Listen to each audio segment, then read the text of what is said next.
지금부터 신명기 28장 1절부터 14절의 그 말씀을 통해서 기독교인들이 어떻게 하나님으로부터 복을 받을 수 있는 것에 대해서 은혜를 나누고자 합니다. 오늘의 설교가 구약적 복의 개념을 통해 신약적 복의 개념이 분명히 정리되는 주님의 메시지가 되시기를 바랍니다. 본문의 1절은 만일 이스라엘 백성들이 하나님이 명령하신 모든 규례와 법도를 지키고 행하면 그에 대한 대가로 하나님께서 그들을 다른 나라들에 비해서 뛰어난 나라로 만들어 주시겠다는 것처럼 생각될 수 있습니다. 그러나 실상은 그것은 오해입니다. 왜냐하면 이 말씀은 앞부분에 26장 18절과 27장 9절 10절 등을 전제로 한 것이기 때문입니다. 즉 26장 18절 그리고 27장 9절 후반서부터 10절에서 모세는 26장 18절을 보시면 여호와께서도 내게 말씀하신 대로 오늘 너를 그의 보배로운 백성이 되게 하시고 그의 모든 명령을 지키라 확언하셨느니라. 그리고 27장 하반절을 보시면 27장 9절 후반부를 보시면 이스라엘아 잠잠하여 들으라. 오늘 내가 내 하나님 여호와의 백성이 되었으니 10절 그런즉 내 하나님 여호와의 말씀을 청종하여, 여기 청종이라고 하는 것은 들을 청, 그다음에 따를 종, 듣고 순종한다는 뜻입니다. 그래서 여호와의 말씀을 듣고 순종해서 내가 오늘 내게 명령하는 그 명령과 규례를 행할지니라 라고 말씀하고 있습니다. 이 구절들에서 오늘 우리말에 그 오늘이라고 번역된 하움, 여기 지금 오늘이라고 돼 있잖아요. 이 오늘이라고 번역된 그 원어의 히브리어 원어 그 하움은 이때에라는 뜻입니다. 따라서 이 말씀들은 여호와께서 이스라엘 백성들을 그의 보배로운 백성으로 인정하심으로써 그들은 이미 하나님의 나라의 백성이 되었다는 것입니다. 그러므로 이때에 즉 이제부터는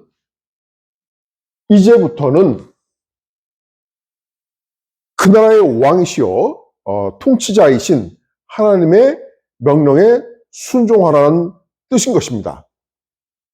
그리고 그 순종함에 따라 모든 민족 위에 뛰어나게 하실 것이라는 말씀입니다. 위의 구절들에서 하나님께서 사용하신 용어인 복을 받는다란 그 말씀의 그 뜻은 무엇을 의미하는가 하면 그것으로 사용된 그 원어의 마크라고 하는 그 단어는 무릎을 꿇다라는 그 의미를 포함하고 있습니다. 그것은 이 마크의 기원이 모든 복은 위로부터 임하기를 사모하는 마음으로 겸손히 하나님의 말씀에 그 말씀 앞에 무릎을 꿇는 그 순종의 태도로부터 주어지는 것임을 의미하는 것입니다. 이와 같은 이유 때문에 2절에서 본문 2절에서 모세는 이스라엘에게 복이 임하기 위하여 여호와의 말씀을 청종하라, 즉 들으라고 강조한 것입니다. 다시 말씀드리면 하나님께서는 이미 그의 백성들에게 복을 주실 준비가 되어 있으시므로 이스라엘 백성들은 하나님의 명령을 듣고 하기만 하면 된다고 약속하신 것입니다. 더구나 그 약속은 10절에서 언급된 바와 같이 땅의 그 모든 백성이 여호와의 이름이 너를 위하여 불리는 것, 이 말씀은 하나님의 그 거룩한 이름을 부를 수 있는 특권을 이스라엘에게만 주어졌다는 것으로서 하나님께서 그들을 자기의 소유로 인치셨다는 것을 의미합니다. 그러므로 13절의 그 하반부하고 그 14절에서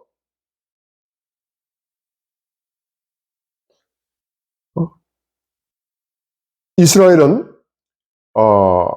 하나님의 소유된 백성들로서 그들의 왕이시오 주 되신 여호와 하나님께 순종하고 이스라엘 백성들이 다른 이방신들에게 눈을 돌리지 않는 한 그들의 영광은 보장될 것이라고 말씀하고 있는 것입니다. 지금으로부터 약 3,500년 전 하나님께서는 이스라엘을 그의 백성으로 선택하신 후 그들을 애굽의 종살이로부터 구원하셔서 자유케 하셨습니다. 또한 우리가 지금까지 살펴본 바와 같이 여호와 하나님께서 이스라엘에게 복을 주실 것을 약속하신 대신에 그의 백성들로 하여금 율법의 그 규례와 법도를 지킬 것을 명령하셨습니다. 그것은 그의 백성들로 하여금 세상 가운데 주 하나님의 위대하심을 나타냄으로써 하나님을 영화롭게 해드릴 뿐만 아니라 그들 역시 영광을 얻을 것을 바라셨던 것을 의미하는 것입니다. 그러나 불행하게도 이스라엘은 여호와의 그 가치를 나타내는데 비참하게 실패하였습니다. 그것에 대한 그 언급이 에스겔서 36장 20절에 기록되어 있기를 그 여러 나라에서 내 거룩한 이름이 그들로 말미암아 더러워졌나니 곧 사람들이 그들을 가르쳐 이르기를 이들은 여호와의 백성이라도 여호와의 땅에서 떠난 자라 하였습니다. 이렇게 말씀하고 있습니다. 이와 같이 본질적으로 주인의 본성을 지닌 인간의 한계를 선명하게 보여주는 이스라엘의 실패를 하나님께서는 이미 다 알고 계셨습니다. 뿐만 아니라 하나님께서는 죄로 오염된 그리스도의 백성이 될 자들에게 은혜를 베풀기로 이미 계획하고 계셨습니다. 마태복음 1장 21절은 하나님의 계획을 잘 설명하고 있습니다. 아들을 낳으리니 이름을 예수로 하라. 이는 그가 자기 백성을 그들의 죄에서 구원할 자이심이라 하니라. 그리스도의 백성들이 될 자들을 위한 하나님의 구원 계획은 그의 독생자 되신 예수 그리스도를 희생시키심으로써 예수를 믿는 자의 그 죄를 사하여 주시고 또한 그를 믿는 자에게 영원한 생명을 주시는 것입니다. 그러한 하나님의 구원 계획에 따라 마침내 예수 그리스도께서 십자가의 죽음을 통해 그의 백성들의 죄에 대한 희생 제물로 바쳐졌던 것입니다. 그리고 하나님께서는 예수를 믿는 자를 죄와 사망으로부터 생명으로 옮겨 주신 것입니다. 그것은 영원한 생명의 복을 받는 것입니다. 그러므로 이제부터 예수 그리스도를 믿는 자에게는 하나님께서 이스라엘과 맺으셨던 옛 언약의 그 육체적이며 가시적인 것들, 가시적이라고 하는 것은 그 보는 것이 가능한 것들, 보여지는 것들, 우리의 인간의 눈으로 볼 수 있는 것들을 말하는 겁니다. 그 비가시적인 것은 보이지 않는 것, 추상적인 것, 그런 것을 의미하는 것이고요.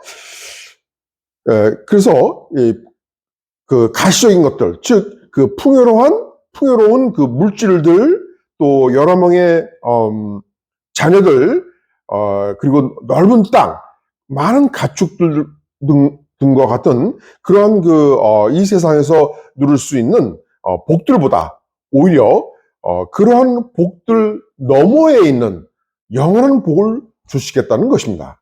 다시 말씀드리면 장차 오는 세상에서 누리게 될 새 언약의 비가시적인 것, 즉 영적이며 영원한 생명의 복을 지금 현재 받고 그것을 누릴 수 있게 하시겠다는 것입니다. 그렇다면 바로 그 하나님의 아들이신 그리스도께서 약속하신 복을 우리가 어떻게 받을 수 있는가? 예수 그리스도께서는 복을 얻을 수 있는 그 길에 대해서 다음과 같이 말씀하셨습니다. 첫째, 그리스도에 대한 깨달음을 통해 그를 믿는 것입니다. 구체적으로 열거하면 마태복음 13장 14절과 16절에서 그리스도께서는 이사야의 예언이 저희에게 이루어졌으니 일렀을 때 너희가 듣기는 들어도 깨닫지 못할 것이요 보기는 보아도 알지 못하리라. 16절에 그러나 너희의 눈은 봄으로 너희 귀는 들음으로 복이 있도다 라고 말씀하셨습니다. 그것은 그에 관한 말씀을 듣는 자들 중에서 오직 일부만이 깨달음을 얻게 될 것임을 의미하는 것입니다.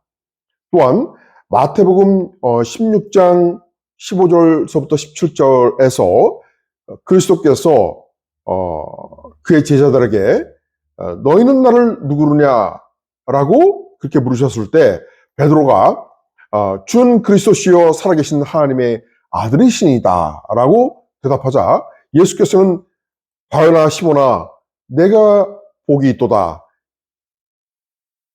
이를 내게 알게 한 이는 혈육이 아니요. 그러니까 인간이 아니다. 인간이 아니라 하늘에 계신 내 아버지께서 너로 하여금 내가 주는 그리스도시요 하나님의 아들이심을 알게, 깨닫게, 인식하게, 받아들일 수 있게 하셨다. 네 힘으로 한 것이 아니라, 네 인간의 힘으로 한 것이 아니라, 너의 지혜로 한 것이 아니라, 너의 마음으로 한 것이 아니라, 너의 생각으로 한 것이 아니라, 하나님께서, 하나님의 영이, 성령께서, 하나님 아버지께서 너로 하여금 그렇게 깨달음을 주신 것이다. 라고 말씀하셨습니다. 여기에서 하나님의 아들이심을 믿는다라고 하는 그 말은 예수 그리스도께서 곧 나의 구원자시다라는 것과 나의 주님이 되신다라는 것을 믿는다는 뜻입니다. 따라서 그리스도에 대한 깨달음을 얻고 그가 하나님의 아들이심을 믿는 자는 하나님으로부터 택함을 받은 복받은 자임을 스스로 증명하는 것입니다. 예수 그리스도를 믿는 자는 하나님으로부터 복받은 자임을 스스로 증명한다는 것입니다. 증명하는 것이라는 것입니다. 둘째, 예수 그리스도로 인하여 고난을 당하는 것입니다. 그리스도의 산상수훈과 평지수훈 중에서 공통적으로 언급된 복 있는 자는 그리스도로 인하여 세상으로부터 핍박을 받고 버림을 당한 자들입니다.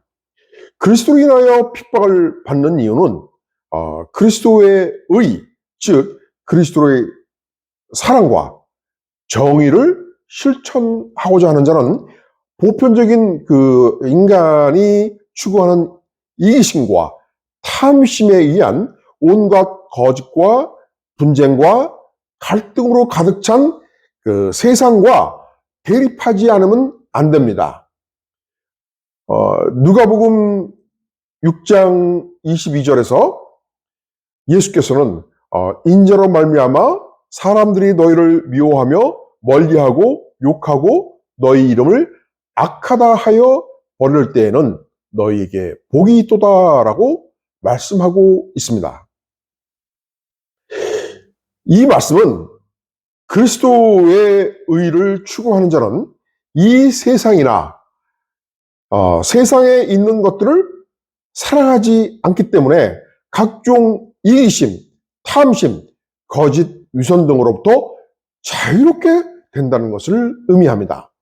또한 마태복음 5장 10절에서 예수께서 또 말씀하시기를 의를 위하여 박해를 받은 자는 복이 있나니 천국이 그들의 것임이라 라고 약속하시고 있습니다.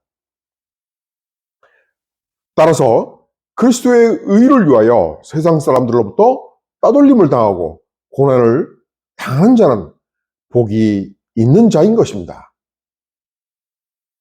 셋째, 그리스도의 의를 추구함으로써 그리스도의 형상을 초상화하는 것입니다.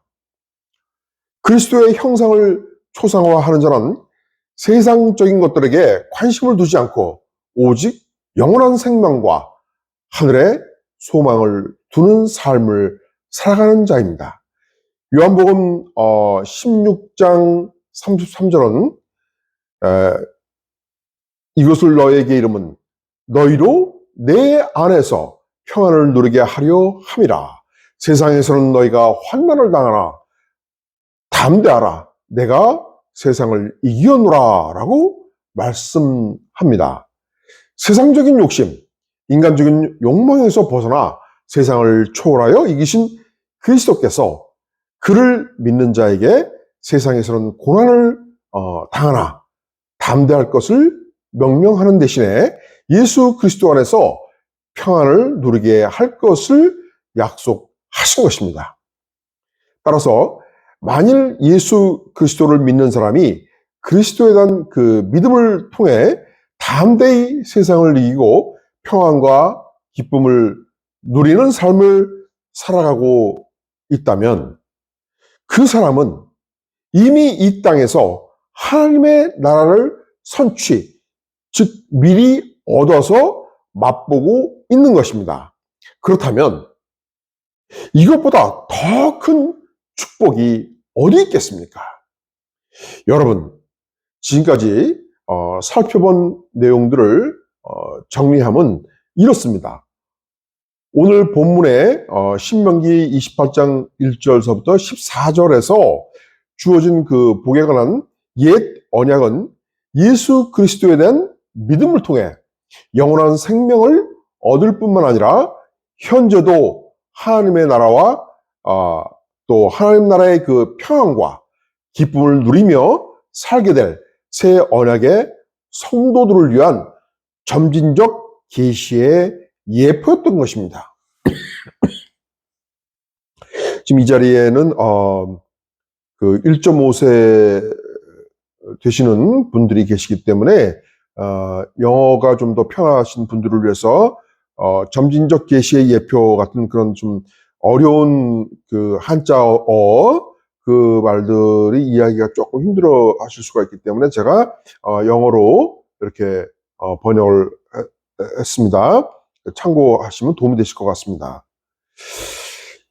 인간은 본질적으로 죄인이기에 여호와 하나님의 율법을 완벽하게 준수할 수 없으며 하나님께서 예표로서 사인으로서 그 미리 보여준 하나의 예증, 그러니까 example로서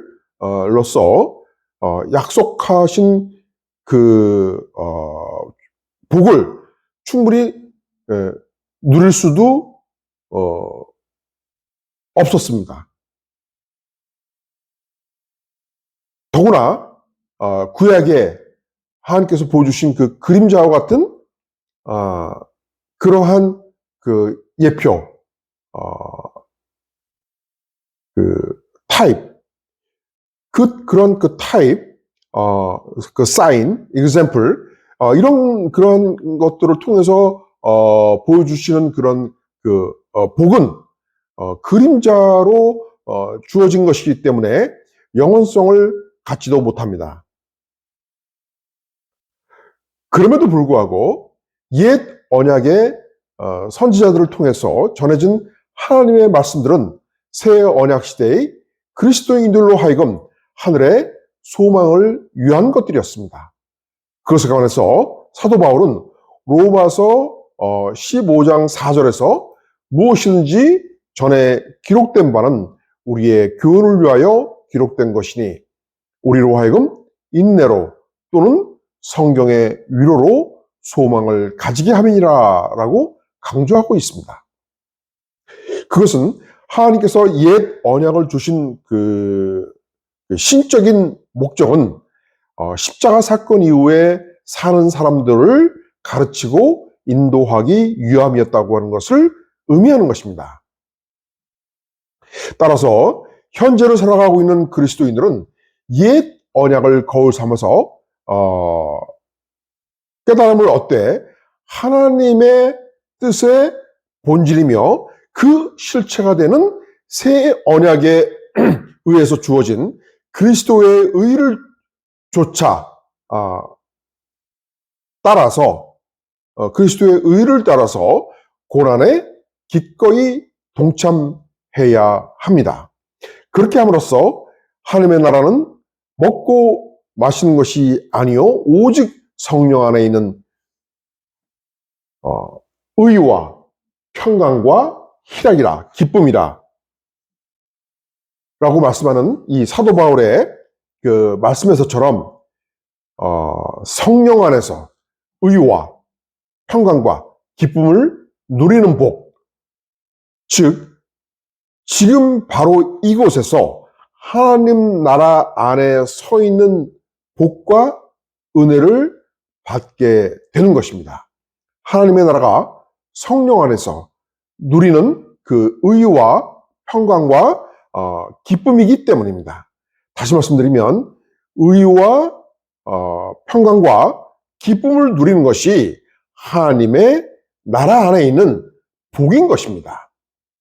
뿐만 아니라 그리스도께서는 마태복음 5장 11절 12절에서 나를 인하여 너희를 욕하고 박해하고 거짓으로 너희를 거슬려 모든 악한 말을 할 때는 너희에게 복이 있나니 기뻐하고 즐거워하라. 하늘에서 너희의 상이 큼이라. 라고 말씀하셨습니다. 12절을 이렇게 너희의 상이 큼이라. 그것은 예수께서 다시 오실 그날에 받을 영광스러운 그 멸류관의 상으로 인하여 기뻐하고 즐거워할 것이기 때문입니다. 여기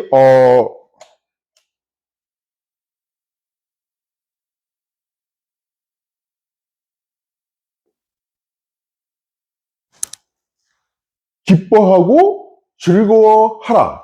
이 기뻐하고 즐거워하라의 그 원어는 내적인 그 벅찬 기쁨과 외적으로는 억제할 수 없을 정도의 역동적인 아주 고도의 환희를 의미합니다. 그만큼 새 언약의 성도가 받을 상은 이 세상에서 누리는 기쁨과 즐거움과는 비교가 될 수 없을 정도의 지극히 신비롭고 환상적인 것입니다. 구약에서는 기뻐하고 즐거워하다의 그 뜻이 구원의 복과 관련이 있을 때 사용되었습니다. 출애굽기 18장 8절과 9절은 출애굽 사건과 관련해서 이렇게 기록하고 있습니다. 18장 출애굽기 18장 8절은 모세가 여호와께서 이스라엘을 위하여 바로와 애굽 사람에게 행하신 모든 일과 길에서 그들이 당한 모든 고난과 여호와께서 그들을 구원하신 일을 다 장인에게 말하매. 이 장인은 모세의 장인, 모세의 장인인데 모세의 장인의 이름은 이드로입니다. 이드로가 여호와께서 이스라엘에게 큰 은혜를 베푸사 애굽 사람의 손에서 구원하심을 기뻐하여. 이 모세의 장인인 이드로는 이스라엘 백성이 아닌 이방인이었습니다. 그는 미디안 사람이었는데요. 그러한 그가 이스라엘 백성들이 이집트의 노예사례로부터 탈출에 성공한 사건을 모세로부터 듣고 기뻐하고 즐거워했다고 하는 것입니다. 여기 기뻐하다라고만 되어 있지만 이 히브리어 원어의 의미는 기뻐하고 즐거워할 때 아주 고도로 벅찬 가슴에 기쁘고 즐거워하는 그런 것을 묘사할 때 이 단어를 씁니다. 여기서 사용된 히브리어 원어가 이 하다, 히브리어 원어의 기뻐하고 즐거워하다가 하다예요. 하다 이렇게 되는데 우리말에 뭐뭐뭐 하다 하고 발음이 똑같죠? 예. 그래서 이 하다는 기뻐하고 즐거워하다라는 그런 뜻입니다. 이드로가 기뻐하고 즐거워한 이유는 이스라엘이 이집트로부터 구원되었기 때문입니다. 또한 시편 21편 5절 6절에서 시편 기자는 주의 구원이 그의 영광을 크게 하시고 존귀와 위엄을 그에게 입히시나이다. 그가 영원토록 지극한 복을 받게 하시며 주 앞에서 기쁘고 즐겁게 하시나이다. 여기 시편에서는 우리말로 번역할 때 원어를 그대로 비슷하게 번역을 했습니다. 아까 출애굽기에서는 똑같은 히브리어 하다라고 하는 단어를 썼는데 거기서는 기뻐하다라고만 번역을 했잖아요. 근데 여기서는 기쁘고 즐겁게 하다 이렇게 번역이 되어 있습니다. 이 말씀의 의미는 하나님의 구원의 복으로 인해서 다윗이 주 앞에서 기쁘고 즐거워한다는 것입니다. 따라서 이 구약에서 사용된 기쁘고 즐거워하다라고 하는 의미의 단어가 구원의 복과 관련되어 있다는 점을 고려하면서 마태복음 5장 11절에서 말씀하는 그 복의 개념을 우리가 이해해야 합니다. 이 구절에서 그리스도께서 말씀하시는 복이라고 하는 헬라어 단어, 여기서 지금 그리스도께서 말씀하시는 이 복이라고 말씀하실 때 이 복이라고 하는 이 원래 헬라어 원어 단어는 마카리오스라고 하는 그런 단어인데요. 그것은 기뻐하고 즐거워한다는 뜻을 내포하고 있는 것입니다. 달리 말씀드리면 신약에서의 복이란 물질이나 명예, 권력 등과 같은 이 세상에서의 번영보다는 하나님께서 주시는 고도의 평강과 신비로운 기쁨을 의미하고 있는 것입니다. 그런데 여기에서 우리가 한 가지 잊지 말아야 할 점이 있습니다. 그것은 하나님께서는 공중에 나는 새도 먹이시고 들에 핀 백합화도 자라게 하시는 그런 분이심으로 성도에 필요한 것들을 채워주실 뿐만 아니라 하나님의 나라와 그의 의를 구하는 자에게는 하나님의 뜻에 따라 세상적인 복을 주실 수도 있다는 것입니다. 그러나 그것은 어디까지나 그 복을 받는 자를 통해 하나님의 뜻을 이루어 가시기 위한 것입니다. 다시 말씀드리면 그 복을 받은 자가 하나님 나라를 위하여 그리스도의 의를 위하여 다른 사람들을 사랑하고 베풀고 나누고 그리스도의 백성들의 공동체인 교회와 복음 전파에 헌신함으로써 하나님의 나라를 세워가기를 원하신다는 것입니다. 그것이 바로 하나님이 믿음의 성도에게 복을 주시는 뜻인 것입니다. 그러므로 믿음의 성도인 우리 모두가 하나님의 나라를 세워가는 그리스도의 의를 위하여 헌신하며 살아감으로써 하나님께서 주시는 평강과 기쁨의 복, 마카리오스의 그 첫 열매를 현재 우리의 삶 속에서도 누리시기를 바랍니다.